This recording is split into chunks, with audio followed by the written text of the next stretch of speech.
ప్రియమైన దేవుని బిడ్డలారా, యేసు క్రీస్తు ప్రభు యొక్క ప్రశస్త నామములో మీకందరికీ నా హృదయపూర్వక వందనాలు తెలియజేస్తూ ఉన్నాను.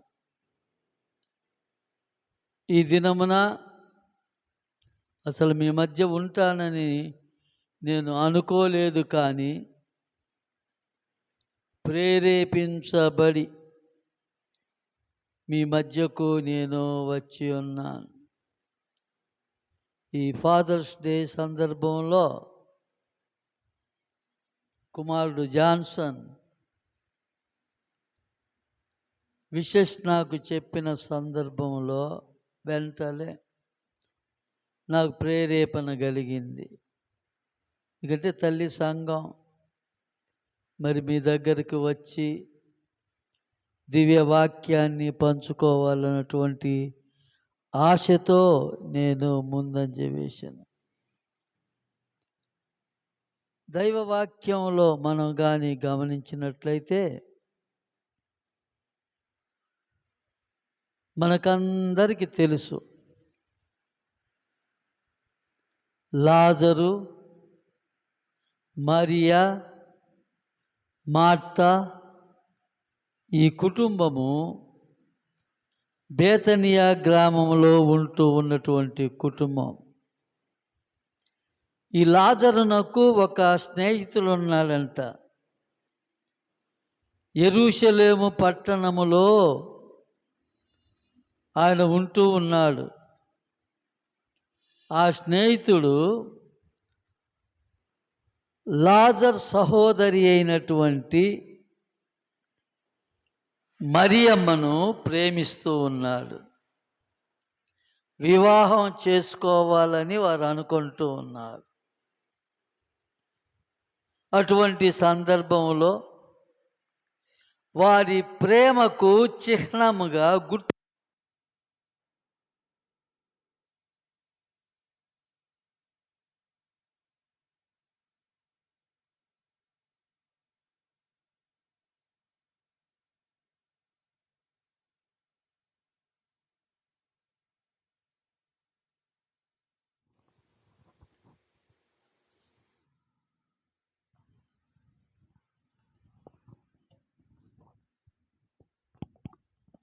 వారి ప్రేమకు చిహ్నంగా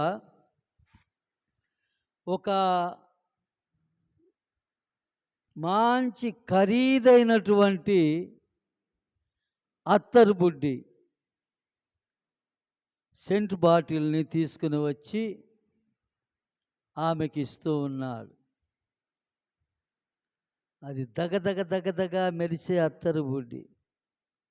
సూర్యకాంతి దాని మీద పడగానే ఎంతో చక్కగా, కొంచెం సౌండ్ పెట్టే, ఆ అత్తరు బుడ్డి మెరుస్తూ ఉంటుంది. దానిలో ఉన్న అత్తరు కూడా చాలా ఖరీదైనటువంటి అత్తరు. ఈ అత్తరు బుడ్డిని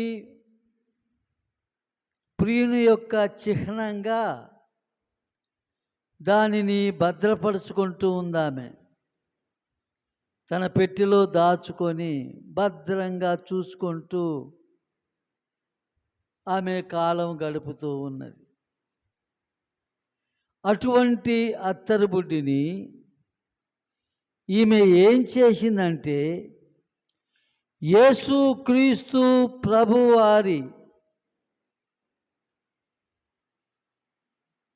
పాదముల చెంత పగులగొట్టి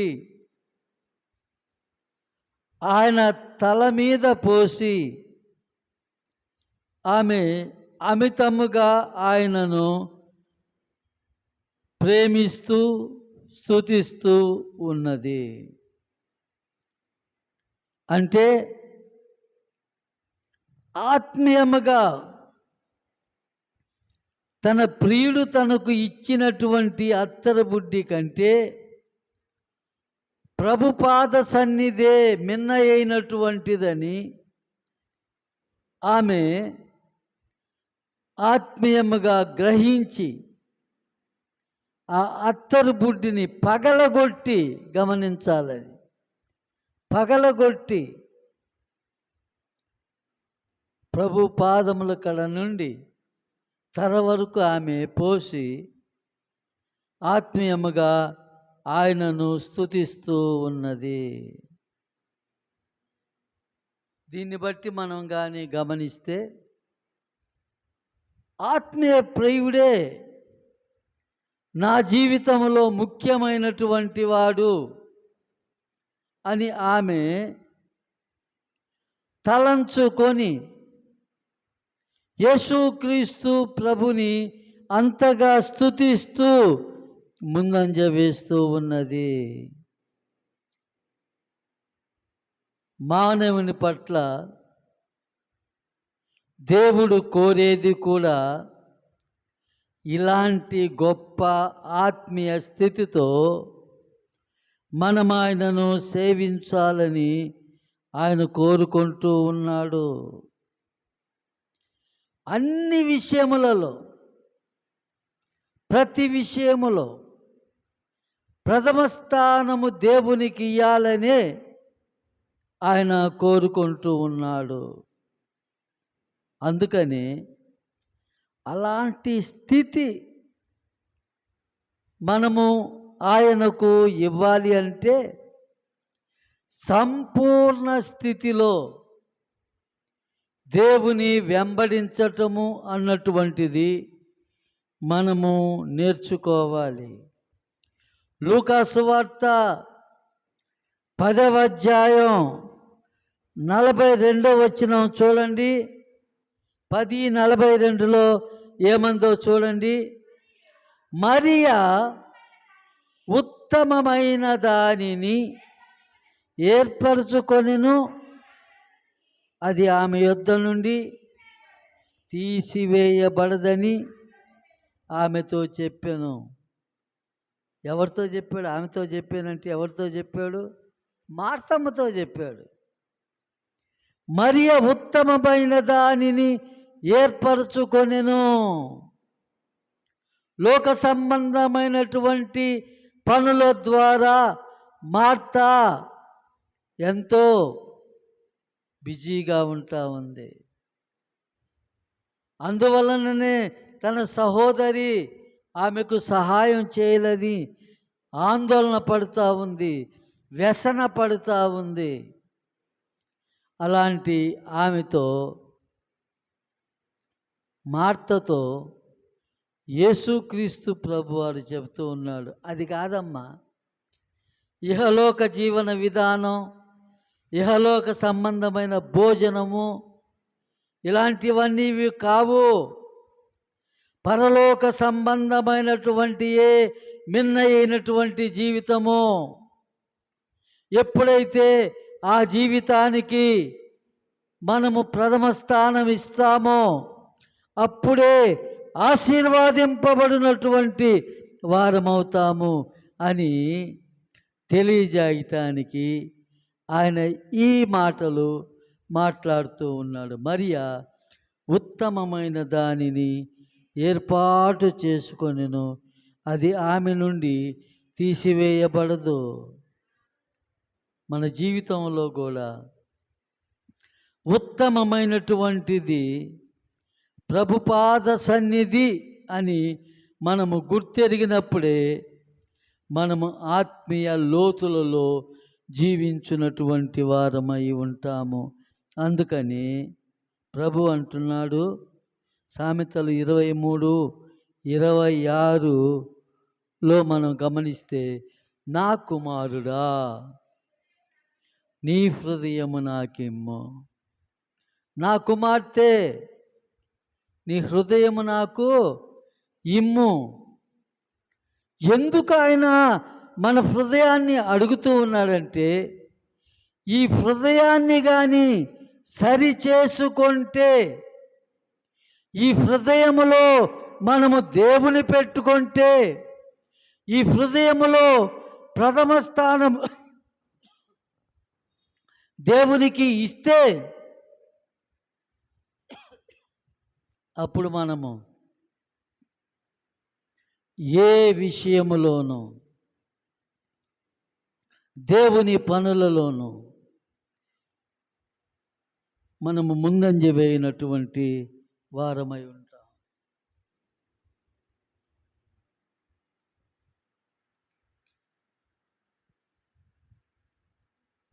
వాక్యం ఏం చెప్తుందో తెలుసా?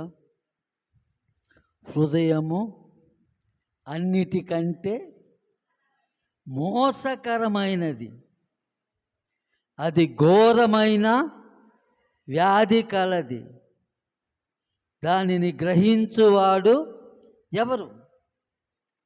యేసుక్రీస్తు ప్రభువారే దాన్ని గ్రహించే దేవుడై ఉన్నాడు. మన స్థితిగతులు, మన క్రియలు, మన సమస్తము ఆయన ఎరిగిన దేవుడై ఉన్నాడు. ఆయనకు అన్నీ తెలుసు. జక్కయ్యలాగా చెట్టు మీద ఎక్కినా ఆయన చూచే దేవుడు, హృదయాన్ని గ్రహించే దేవుడు. చూడండి, నతనీయేలులాగా చెట్టు క్రింద ఉన్న ఆయన ఎరిగిన దేవుడు. ఇశ్రాయేలీలలో ఉత్తముడంట నతనీయేలు. ఆయనను చూడటానికి వస్తూ ఒక చెట్టు కింద ఉంటే అది ఎరిగినటువంటి దేవుడై ఉన్నాడు ఆయన. చెట్టు వెనక దాక్కున్నటువంటి ఆదామా, ఓ ఆదామా నీవు ఎక్కడున్నావు ఎరిగి ఉన్నాడు ఆయన. అందరిని ఎరిగిన దేవుడు, అందరి హృదయము ఎరిగిన దేవుడు. ఎవరైతే వారి వారి హృదయాన్ని ఆయనకు ఇస్తారో, హృదయ సమర్పణ కలిగి ఎవరైతే ఆయన సన్నిధానంలో ఆయన కొరకు జీవిస్తారో అటువంటి వారిని ఆయన దీవిస్తాడు. ఆ హృదయ సమర్పణ కలిగి ఉండాలంటే యేసయ్యను మన హృదయంలో మనము చేర్చుకోవలసినటువంటి వారమై ఉన్నాం. ఆయనను చేర్చుకుంటేనే,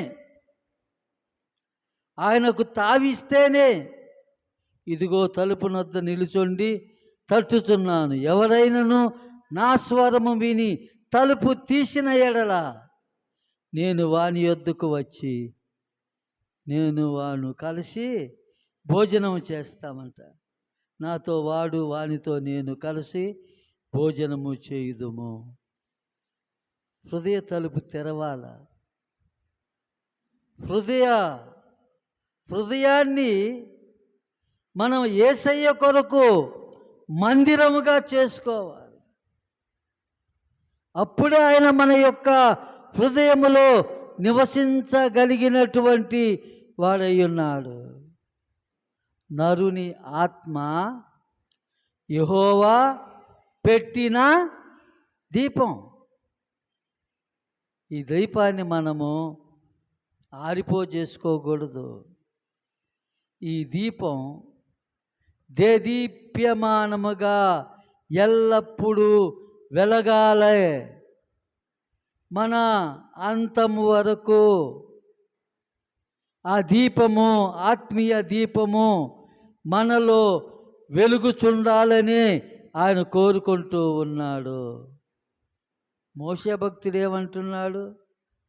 మానవుని జీవిత కాలం 90వ కీర్తనలో 70 సంవత్సరములు అధిక బలమున్న ఎడల 80 సంవత్సరములు అయినను వాటి వైభవము ఆయాసమే దుఃఖమే, అది త్వరగా గతించును, మేము ఎగిరిపోవుదుము అని అంటున్నాడు.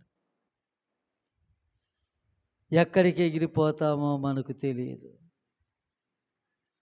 మన దీపాన్ని మనము మన హృదయములో పదిలపరుచుకుంటే, పవిత్రంగా ఆయన పెట్టిన దీపాన్ని మనము కాపాడుకుంటూ ఉంటే మనము దేవుని వద్దకు వెళ్ళునటువంటి వారమై ఉంటాము. అలాగా లేనటువంటి జీవితాలు ఈ లోకములో లయమైపోయినటువంటి జీవితాలుగా ఉంటూ ఉంటాయి. అపోస్తలుడైన పౌలు ఎఫెసీయులకు రాసిన పత్రిక 1వ అధ్యాయం 17వ వచనంలో ఏమని అంటున్నాడో కొంచెం పెద్దగా చదవండి అమ్మా. మరియు మీ మనోనేత్రములు వెలిగింపబడినందున ఆయన మిమ్మును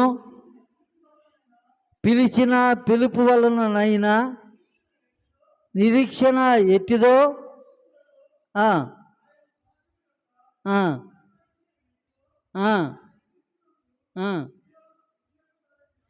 క్రీస్తునందు వినియోగపరచిన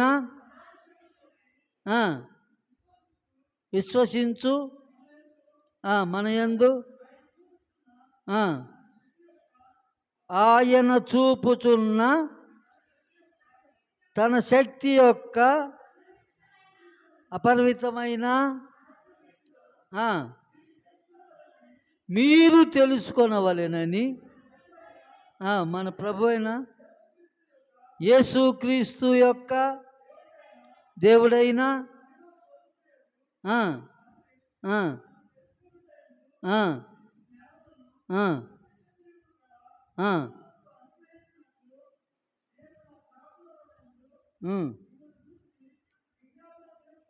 చాలు చాలు చాలు చాలు. మనం ఏం చేయాలా? యేసుక్రీస్తు ప్రభుని తెలుసుకోవాలి. తెలుసుకోవటం ముఖ్యం. ఆయనను నిజముగా ఎవరైతే తెలుసుకుంటారో వారి యొక్క మనోనేత్రములు దేవునిలోనే ఉంటాయి, దేవుని వైపే చూస్తూ ఉంటాయి, దేవుని కొరకే ఆశపడుతూ ఉంటాయి. ఏదో దేవుడు మేలులు చేస్తే దేవుని దగ్గరికి వచ్చి మరి దేవుని సన్నిధానంలో గడుపుతూ సంతోషిస్తూ ఏదో కొంతకాలం ఉండి మరలా మామూలు అయిపోవటం కాదు. ఎల్లవేళలా దేవుని స్తుతించేవారుగా ఉండాలి. అంతేకాదు ఎల్లవేళలా దేవుని ప్రార్థించేవారుగా ఉండాలి. ఎల్లవేళలా దేవుని ఆరాధించేవారముగా ఉండాలా. ఆ స్థితి ఎప్పుడైతే మనము కలిగి ఉంటామో, దేవునే మన హృదయములో ఎప్పుడైతే నింపుకొని ఉంటామో, ఆయన కొరకే మనము జీవిస్తూ ఉంటామో, ఆయన కొరకు ఇహలోక సంబంధమైనటువంటి మన సమస్తాన్ని త్యజించుకొనగలుగుతామో, అప్పుడే మనము మరియ వలె ఉత్తమమైన దానిని ఏర్పరచుకునే వారమై ఉంటాము. అప్పుడే అది మన నుండి తీసివేయబడదు. హల్లెలూయా, హల్లెలూయా. లేలాక లేస్తున్నాయి చేతులు. ఉత్తమమైన స్థితి నీకు రావాలంటే సంతోష సమాధానములు నీ హృదయములో మొట్టమొదటిగా రావాలి. అన్యజనులు నడుచుకున్నట్లు మనము నడుచుకోకుండా ప్రభువునకు సాక్ష్యం ఇచ్చేవారముగా మనము జీవించాలా. ఎఫెసీయులకు రాసిన పత్రిక 4వ అధ్యాయం 17-18 వచనాలు ఇవే మనకు తెలియజేస్తూ ఉన్నాయి. చూడండి, ఎఫెసీ 4:17-18. కాబట్టి అన్యజనులు నడుచుకొనున్నట్లు మీరిక మీదట నడుచుకొనక ప్రభువునందు సాక్ష్యమిచ్చుచున్నాను. వారైతే అందమైన మనస్సు గలవారై తమ హృదయ కాఠిన్యము వలన ఆ, ఆ, ఆ, ఆ, ఆ, వ్యర్థత అనుసరించి నడుచుకొనుచున్నారు. లోక సంబంధమైనటువంటి జీవితం, వాళ్ళ జీవితం తమ హృదయ కాఠిన్యము వలన, తమలోనున్న అజ్ఞానము చేత దేవుని వలన కలుగు జీవములో నుండి వేరుపరచబడినటువంటి వారై, దేవుడు ఆదియందు ఆదామును చేసి నాసికారంధ్రములో ఊదినప్పుడు నరుడు జీవాత్మ ఆయను. ఆ జీవాత్మలో నుండి వేరుపరచబడినటువంటి వారై లోక సంబంధమైనటువంటి వ్యర్థమైనటువంటి వాటిని అనుసరిస్తూ ముందంజ వేస్తూ నడుచుకొనుచు ఉన్నప్పుడే అదంతా కలుగుతూ ఉంది. కాబట్టి మన జీవితంలో దేవునికి లోబడి నడుచుకునే జీవితాలు అయి ఉండాలి. మన జీవితాలను ఆ విధముగా మనం మరచుకోవాలి అని అంటే ప్రార్థనా శక్తి మనకు ఎంతో అవసరమయ్యున్నది. సంఘములో ప్రార్థనా శక్తి అన్నటువంటిది లేకుండా ఉంటే ఆ సంఘము ఎదిగే సంఘముగా ఉండదు. సంఘములో స్తుతించుట, దేవుని స్తుతించుట అన్నటువంటిది లేకుంటే ఆ సంఘము ఎదిగే సంఘముగా ఉండదు. సంఘము ప్రార్థించే సంఘముగా నీ ప్రార్థనలు యావత్తు మరి దేవుని కొరకే.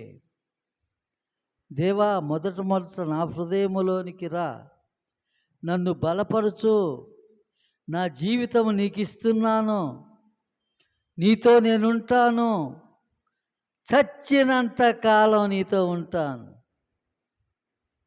యాడ చెప్తాం ఈ మాట? ఎక్కడ చెప్తాం? ముంచటం తొట్టులో చెప్తాం. ముంచటం తొట్టులో చెప్పి రక్షణ అనుభవం కలిగి మనమంతా ఎదిగినటువంటి వారమే. కానీ సంఘ కాపరి మీకు ఎందుకు మరలా ఈ విషయాలన్నీ చెప్పవలసి వచ్చింది? చేతులెత్తి వేడుకుంటున్నాను అంత మాట అనాలా మిమ్మల్ని? అంటే దిగజారినటువంటి సంఘమై మీరు ఉంటూ ఉన్నటువంటి కారణము చేత ఆ స్థితిలో ఉన్నారు. మన క్రైస్తవ్యం ఏదో శారీరకంగా పొందాలన్నటువంటి తపనతో ఐశ్వర్యవంతులము, గొప్పవాళ్ళము కావాలన్నటువంటి ఉద్దేశముతో దేవుని వెంబడించే విధానము మనకు ఉండకూడదు. చూడండి, గారడీ వాడైనటువంటి సీమోను అపోస్తుల కార్యము 8వ అధ్యాయంలో ఆ చరిత్ర అంతా కనబడుతూ ఉంది. ఆయన శరీరానుసారంగా జీవిస్తూ మరి ఆయన జీవితంలో ఏదో గొప్ప సాధించాలన్నటువంటి ఉద్దేశముతో ఆయన అపోస్తుల కడకు వస్తూ ఉన్నాడు. ఎందుకు వస్తూ ఉన్నాడు? ఆయన ఎవరి నెత్తి మీద చేయబెడితే వాళ్ళకు పరిశుద్ధాత్మ రావాలంట. డబ్బిచ్చి కొనాలనుకుంటున్నాడు. చూడండి, అలాంటి స్థితిని బట్టి చూడండి, వాక్యం ఏం చెప్తుందంటే ఆయనను గురించి ఆయనతో అంటూ ఉన్నాడు, నీ హృదయము దేవుని ఎదుట సరి అయినది కాదు. అపోస్తుల కార్యములు 8వ అధ్యాయం 21వ వచనంలో కనబడతా ఉంది. నీ హృదయము దేవుని ఎదుట సరి అయినది కాదు. శరీర స్వభావము కలిగినటువంటి వారు దేవుని సంతోషపరచ నేరరు. రోమీలకు రాసిన పత్రిక 8వ అధ్యాయం 8వ వచనంలో కనబడతా ఉంది. ఆత్మీయ స్వభావము కలిగినటువంటి వారే, ఆత్మీయ స్థితిలో దేవుని సన్నిధానములో ఉన్నటువంటి వారే ఎదిగినటువంటి సంఘముగా, బలపరచబడినటువంటి సంఘముగా, ఆత్మతో నింపబడినటువంటి సంఘముగా ముందంజ వేసేవారు అవుతారు. నా కుమారుడా, నా కుమార్తె, నీ హృదయము నాకిచ్చేసేయి. ఆ మోసకరమైనటువంటి హృదయాన్ని నేనే సరిచేస్తా అంటున్నాడు కనుక దేవుని సన్నిధిలోనికి మనం వద్దాం. దేవుని సన్నిధానములో మనము కూర్చొని ఆ హృదయములో ఆత్మీయ జీవధారలు ప్రవేశించటానికి ముందు ప్రార్థించుకుందాము. సామెతల గ్రంథం 4వ అధ్యాయం 23వ వచనం, హృదయములో నుండి జీవధారలు బయలుదేరును కాబట్టి. చదువమ్మా.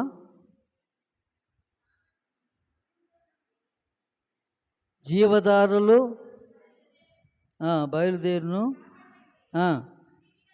అన్నిటికంటే ముందుగా